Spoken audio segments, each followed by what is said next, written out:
یعنی جو ایک مومن بندہ ہے اس کی پوری زندگی جو ہوتی ہے وہ اسلام کے موافق ہو، یہی اسلام کا تقاضا ہے۔ قرآن فرماتا ہے ادخلوا فی السلم کافہ، کہ پورے کے پورے اسلام میں داخل ہو۔ تو مسجد میں ہو مسلمان ہو، اپنی دکان پر بیٹھے ہو مسلمان ہو، بطور گاہک اور کسٹمر کسی کے پاس گئے ہو اس وقت بھی تم مسلمان ہو، گلی کوچے میں پھر رہے ہو اپنی نگاہوں کی حفاظت کرو اس وقت بھی تم مسلمان ہو۔ یعنی یہ نہیں کہ کچھ وقت کے لیے بندہ ٹیمپریریلی اپنی اوپر اسلام کا لبادہ اوڑھ لے اور باقی معاملات جو اس کی من مرضی میں آئے وہ کرے۔ اسلام ایک پورا پیکج ہے زندگی گزارنے کا، as a complete code of life, ایک مکمل ضابطہ حیات کہ جس کے اندر کمانے کے بھی ذرائع بتائے، خرچ کرنے کا بھی طریقہ سکھایا۔ آپ دیکھیں نا دنیا کے اندر اس وقت بھی جتنے نظام ہائے اقتصادیات ہیں وہ دولت کمانے کے طریقے سکھاتے ہیں، ہیلپ کرتے ہیں۔ جو لوگ محنت کرتے ہیں، کوشش کرتے ہیں، جو کچھ ان کے پاس آتا ہے، اس کے بعد کسی بھی ملک کا جو ایک ٹیکسیشن سسٹم ہے اس کے مطابق جو حکومتی واجبات ہوتے ہیں وہ ان کو دے دیے جائیں۔ اب باقی جو بچ جاتا ہے وہ وائٹ منی ہے۔ اب وہ اس کے لیے وہ بلینئر ہے، وہ ٹریلینئر ہے، وہ اس کے لیے وائٹ منی ہے۔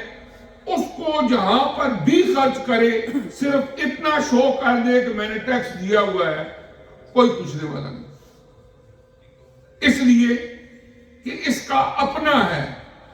لیکن اسلامک پوائنٹ آف ویو سے اپنا نہیں ہے۔ در حقیقت مالک عرش خداست، این امانت چند روزہ در دست ماست۔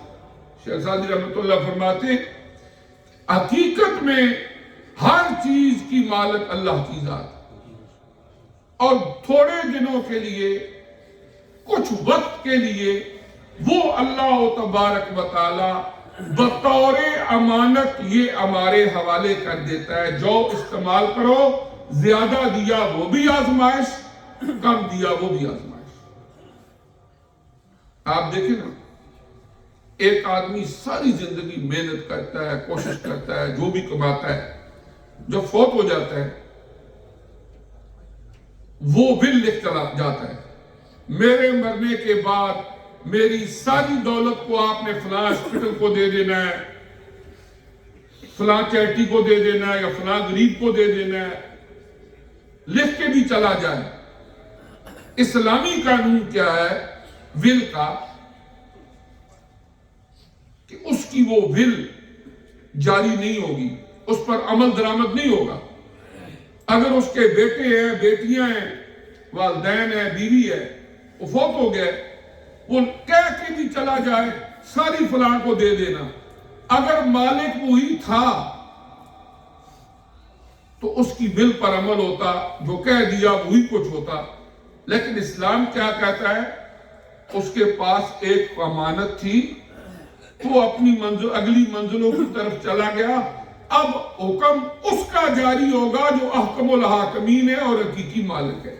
اور اس کا حکم کیا ہے کہ only in 1/3 اس کی ول پر عمل درآمد ہوگا، باقی 2/3 اللہ نے قرآن عزیز کی سورہ النساء اور دیگر مقامات پر جو وارثوں کے حصے مقرر کیے ہیں اس کے مطابق تقسیم ہوگا۔ 2/3 جو بھی وارث ہیں جیسی بھی سچویشن ہوگی اس کے مطابق ان میں تقسیم کیا جائے گا۔ لیکن اس سے پہلے اسلامی طریقہ کار یہ ہے، اگر کوئی آدمی فوت ہو جاتا ہے، جو مال اس نے چھوڑا ہے سب سے پہلے تجہیز و تکفین کے جو اہتمام ہیں وہ اس کے مال میں سے کیے گئے۔ نمبر 2، اگر اس نے زندگی میں کسی سے قرض لیا ہوا تھا، ابھی تک ادا نہیں کیا تھا، ان کی ڈیتھ ہو گئی، اس کے مال میں سے اس کا قرض ادا کیا جائے۔ نمبر 3، جو بھی اس کے ورثاء ہیں جو اللہ نے حصے مقرر کیے ہوئے ہیں اس کے مطابق ان کو حصے دیے جائیں۔ نمبر 4 پہ آتا ہے کہ اب جو مال بچ گیا ہے اس میں سے جو کچھ اس پہ وصیت لکھی ہوئی ہے اس کا میکسیمم اختیار اصل مالک کی طرف سے دیا ہوا 1/3 کا تھا، اور وہی استعمال ہوگا، 2/3 وارثوں میں تقسیم ہوگا، اور 1/3 جو ہے اس کے اوپر وصیت جاری ہوگی۔ تو چونکہ ہمارا جو دینی نقطہ نظر سے دولت اور مال کے بارے میں نظریہ ہے وہ یہ نہیں ہے کہ یہ میرا ہے، وہ نظریہ یہ ہے کہ یہ ایک مالک حقیقی ہے اس کا، اس نے مجھے دیا ہے اور میں ایک امانت دار ہوں۔ آپ ایک بزنس کرتے ہیں، ایک بندہ آپ کے پاس کام کرتا ہے کیشیئر، اب اس کے پاس جو بھی ہے، جو وہاں بزنس کا اونر ہے اس کی امانت ہے اور اس کو جواب دینا ہے۔ اسی طرح ہمارے پاس جو ہوتا ہے ہم اللہ و تبارک و تعالیٰ کی بارگاہ کے اندر جواب دہ ہیں۔ اس لیے اللہ تعالیٰ نے قرآن عزیز میں جہاں پر ہمیں حلال ذرائع سے کمانے کے طریقے سکھائے، وہاں پر اس مال کو خرچ کرنے کے لیے بھی اسراف سے بھی منع کیا، تبذیر سے بھی منع کیا۔ اور اب اسراف کا معنی تو یہ ہوا آپ کے لیے کھانا پینا لباس گاڑی یہ ساری چیزیں آپ کی ضرورت ہیں، لیکن ان کو حد سے بڑھا دینا یہ اسراف ہے۔